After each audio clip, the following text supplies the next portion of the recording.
zangu, leo tulifanya ukumbusho wa Mtakatifu Yohane Bosco ambaye tunamsomea kwa jina la Don Bosco.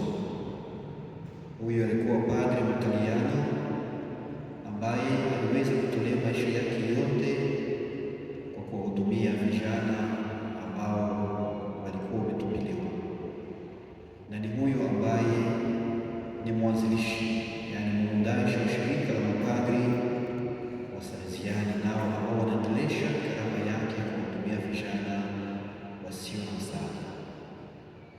Huyu Baba Mtakatifu Yohane Paulo wa Pili aliweza kumtaja kuwa baba na mwalimu wa vijana.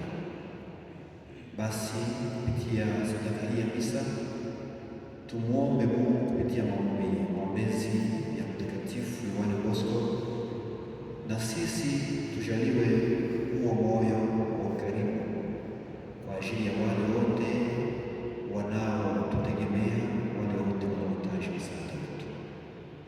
Basi tujitambue wenye dhambi mbele ya kutolea sadaka ya misa, tumuombe Mungu toba ili Mungu Mwenyezi aweze kupokea sala na maombi yetu. Namuungamia Mungu Mwenyezi nanyi ndugu zangu, ya kama tumefanya dhambi tena kwa mawazo, kwa maneno, kwa matendo na kwa kuacha mapasho yangu. Kweli nimekosa mimi, nimekosa sana. Ndiyo maana namuomba Maria Mtakatifu, Bikira siku zote, malaika na watakatifu wote, nanyi ndugu zangu, niombea kwa Bwana wetu. Mungu Mwenyezi atuhurumie, atuondolee dhambi zetu, atufikishe katika uzima wa milele. Bwana atuhurumie. Kristo atuhurumie. Bwana atuhurumie. Tuombe.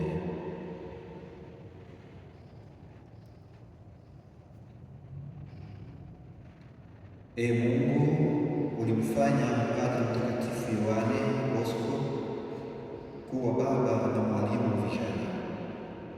Tunakuomba uwashe ndani yetu moto ule wa mapendo yake, ili tushikaze kuwaletea watu wokovu wako na wakutumikia wewe peke yako.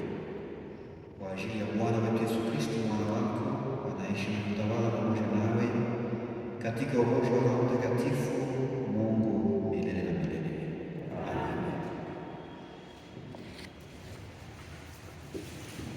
Amen. Machoni pake ulimpiga Uria Mhiti kwa upanga, umemtoa bibi yake awe mke wako, naye bwana wake umemuua kwa upanga wa wana wa Amoni. Kwa hiyo tangu sasa upanga hautaondoka nyumbani mwako, kwa sababu umenidharau, ukamtoa bibi yake Uria Mhiti awe mke wako. Daudi akamwambia Nathani, nilifanya dhambi mbele ya Mungu.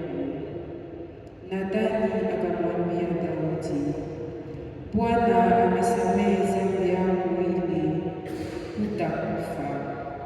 Lakini kwa tendo hilo umesubutu kumdharau Bwana, mtoto aliyezaliwa kwako atakufa. Naye Nathani akaenda nyumbani mwake. Basi Bwana akampiga yule mtoto ambaye bibi yake Uria aliyemzalia Daudi, naye akawa mgonjwa tabani. Daudi akamwomba Mungu kwa ajili ya mtoto. Daudi akafunga chakula, akaenda kushinda usiku na kucha akilala chini. Wazee wa nyumba yake wakazidi kumuomba ainuke katika nchi, lakini akakataa, wala hakula chakula pamoja nao. Ikawa kisha siku 7 mtoto yule akafa. Ndilo neno la Bwana. Kwa Zaburi tutajibu, uniumbie moyo safi, e Mungu. Uniumbie moyo safi, e Mungu. Utengeneze tena ndani yangu roho imara.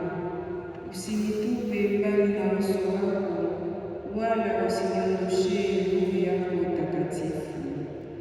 Uniumbie moyo safi, e Mungu. Unirudishie furaha ya wokovu wako, unisabitishie roho karimu. Nitawafundisha waasi njia yako, nao wakosefu watakuongokea. Uniumbie moyo safi, e Mungu.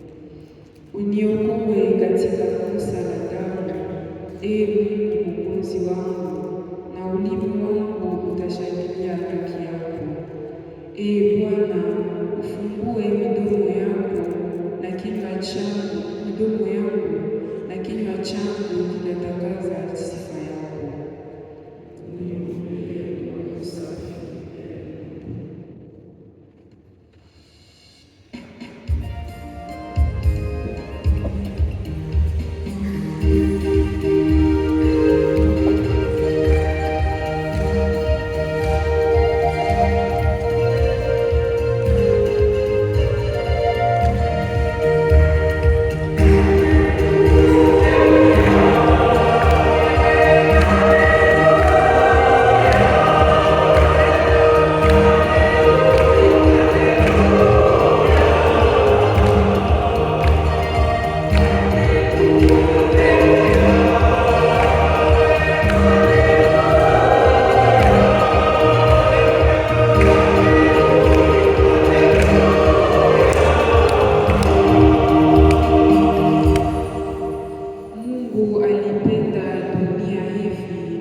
Hata akamtoa mwana wake wa pekee, kila mtu anayemwamini ana uzima wa milele.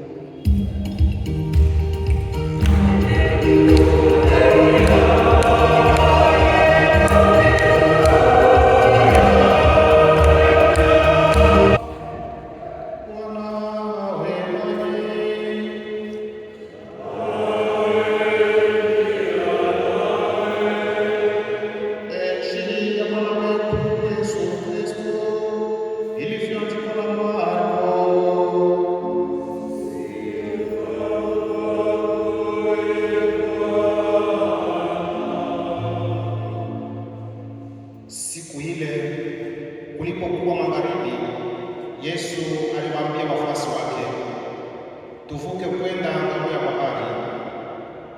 Wakawaaga kundi la watu, wakamchukua chomboni vile alivyokuwa, na vyombo vingine vikamsindikiza. Ikatokea zoruba kuu ya upepo, mawimbi yakajitupa chomboni hata kuanza kujaa maji. Naye alikuwa upande wa nyuma akilala usingizi juu ya takia la kichwa. Wakamwamsha wakamwambia, Ee Mwalimu, si kitu kwako kama tunapotea? Akaamka, akautisha upepo, akaiambia bahari, nyamaza, utulie. Upepo ukaisha, kukawa kimya kabisa. Akawaambia, mbona mnaogopa hivi? Kumbe hamna imani bado? Wakashikwa na hofu kuu, wakasemezana, ni nani huyu basi hata upepo na bahari zamtii? Tushangilie neno la Bwana.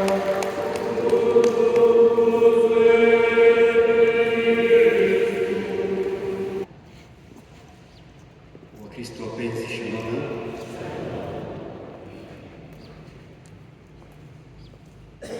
Yesu Kristo pamoja na wafuasi wake wako chomboni, wanaondoka kwenye ng'ambo nyingine, lakini katika bahari pepo ikavuma nayo ikasababisha dhoruba kubwa sana, kwa kuwa Yesu Kristo alikuwa anapumzika pande ya nyuma ya chombo. Wafuasi wakaanza kuhangaika moyo, wakaanza kuogopea kifo ambacho kinatokea machoni pao, nao wakaanza kunung'unika, wakalalamika, hata wakafikia kiwango cha kumhukumu Yesu kuwa anasinzia, anawatupilia, hawahangaiki. Wandugu wapenzi, nilipofikiria juu ya maandiko matakatifu haya,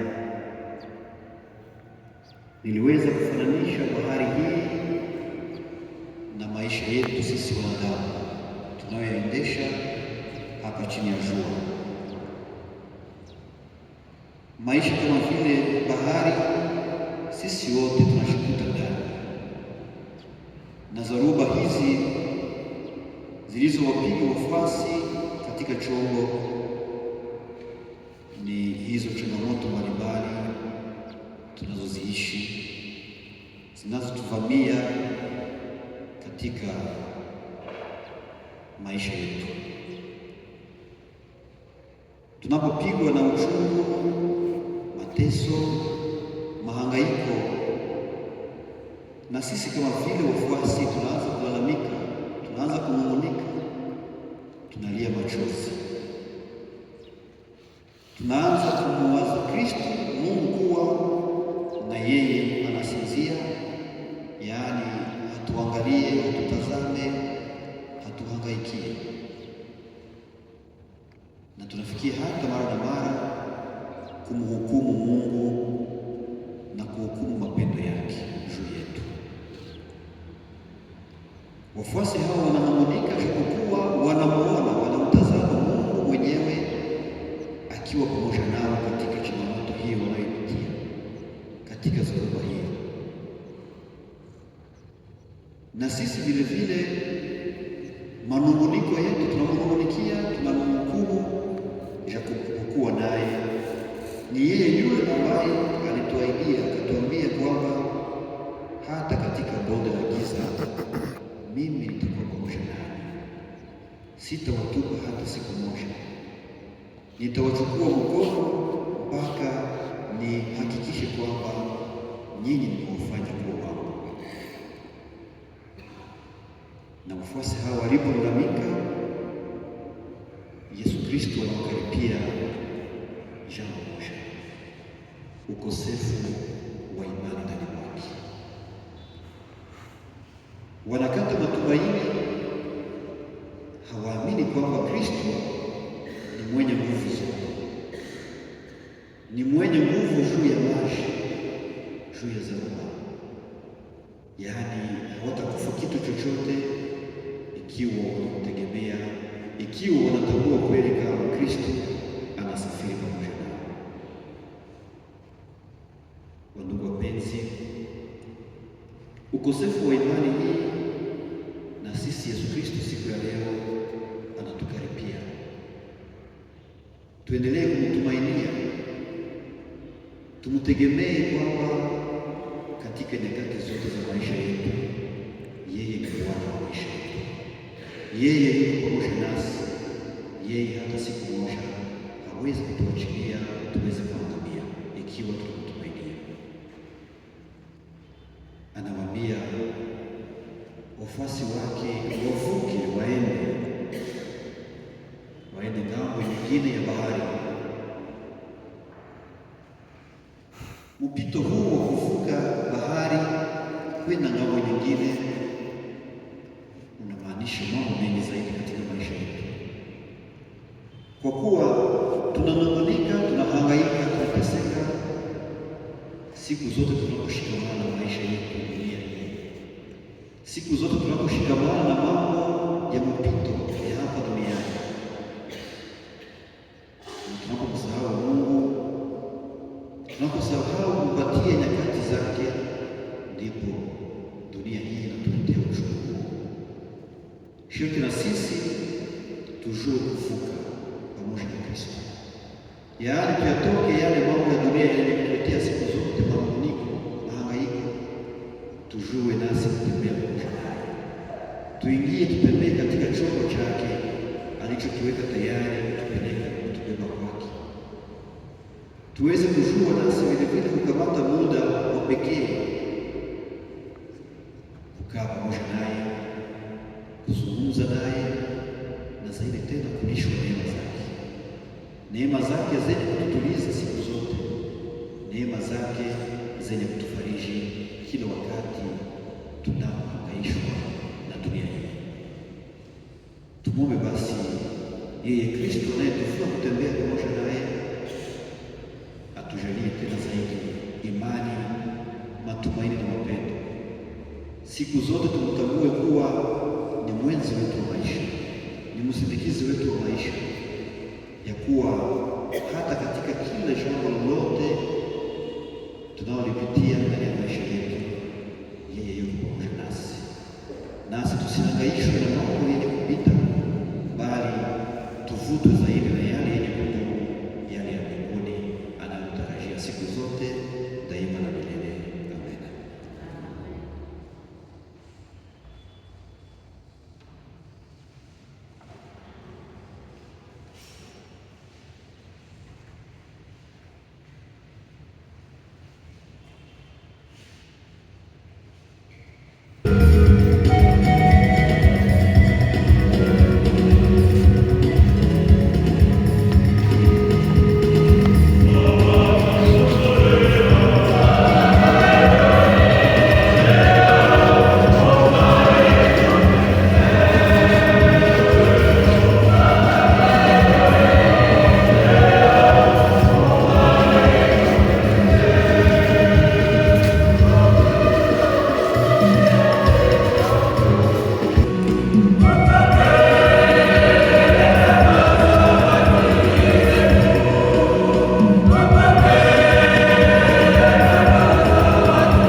zitukuze uwezo wako na kutuletea sisi wokovu kwa ajili ya Kristo Bwana wetu. Bwana awe nanyi. Tuinue mioyo. Tumshukuru Bwana Mungu wetu.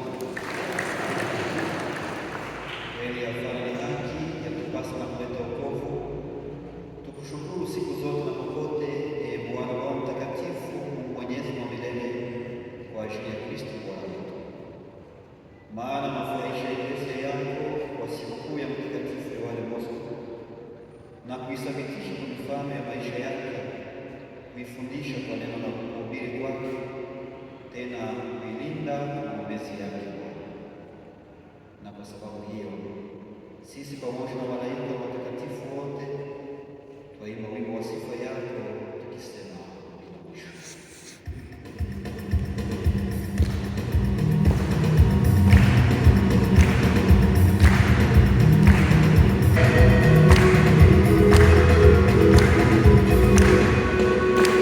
Oh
Ee Bwana, ndiwe mtakatifu kweli na asili ya utakatifu wote. Tunakuomba utakase matoleo haya, baraka ya Roho yako yageuke kuwa kwetu sisi mwili na damu ya Bwana wetu.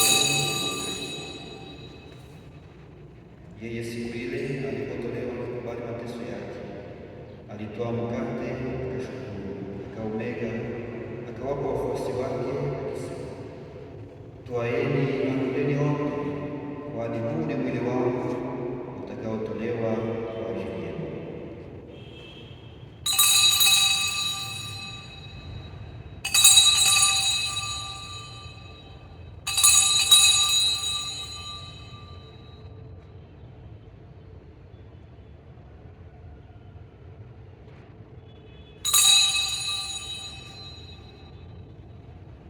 Vivyo hivyo kisha kula, akatwaa na kikombe, akashukuru tena, akawapa wafuasi wake akisema, twaeni na kunyweni wote, kwani hiki ni kikombe cha damu yangu ya agano jipya la milele, itakayomwagika kwa ajili yenu na kwa ajili ya wengi kwa maondoleo ya dhambi.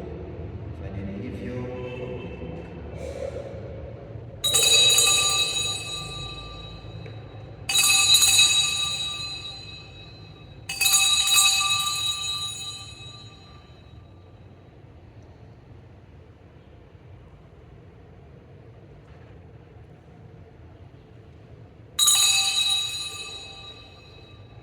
Kila mara tunapokula mkate huu na kunywa kikombe hiki, tunatangaza kifo chako, Ee Bwana, mpaka utakapokuja.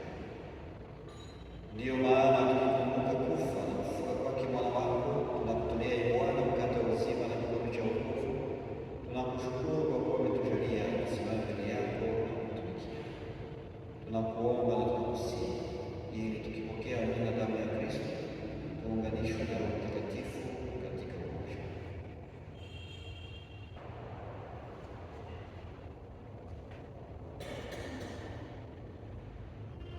Kwa ajili yake ndani yake iwe kwako Baba Mwenyezi, katika umoja wa Roho Mtakatifu, sifa na heshima zote milele na milele.